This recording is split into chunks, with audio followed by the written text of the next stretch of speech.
నేనెప్పుడు వెంకటేశ్వర స్వామి మా ఇంటి కులదైవం.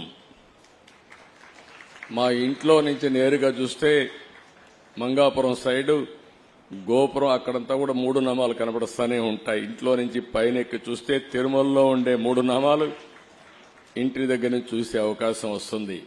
నేను నమ్మిన దేవుడు, నమ్ముతున్న దేవుడు, నేను ప్రార్థించే దేవుడు వెంకటేశ్వర స్వామి అని చెప్పి కూడా నేను మీకు తెలియజేస్తున్నా. ప్రతిరోజు ఒక 2 నిమిషాలే నేను ఒకటే కోరుకుంటాను. దండం పెట్టుకొని 1 నిమిషం ప్రార్థన చేసి, ఇప్పుడు ఒకసారి చూస్తే నాకు ప్రాణ భిక్ష పెట్టింది కూడా వెంకటేశ్వర స్వామి.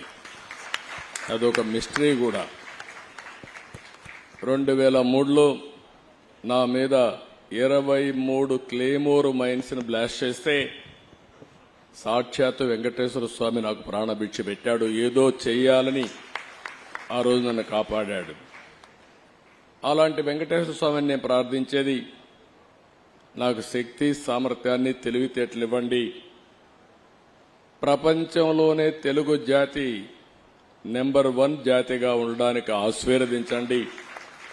ప్రపంచంలోని ఇండియన్స్ అందరూ కూడా గ్లోబల్ సర్వీసెస్ అంటే ప్రపంచంలో ఉండే ప్రజలకు సేవలు అందించే అవకాశాన్ని కల్పించండి.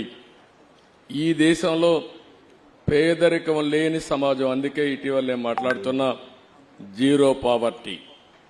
మనందరి బాధ్యత. సమాజం మనకి ఇవన్నీ ఇచ్చింది. ఈరోజు నేను ఒక ముఖ్యమంత్రిగా ఉన్నా, రమణ గారు former chief justice of India అయినా, లేకపోతే వేదిక పైన ఉండే పెద్దలు కొంతమంది మంత్రులైనా, ఇక్కడికి ఉండేవాళ్లు వివిధ రంగాల్లో బ్రహ్మాండంగా రాణిస్తున్నా, ఇది మనకు సమాజమే ఈ అవకాశం ఇచ్చింది.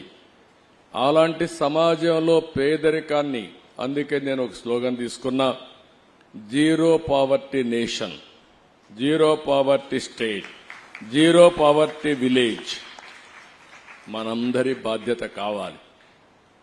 సంపద కొంతమందికి పరిమితమై పేదవాళ్లు పేదరికంలో మగ్గుతా ఉంటే అది మంచిది కాదు.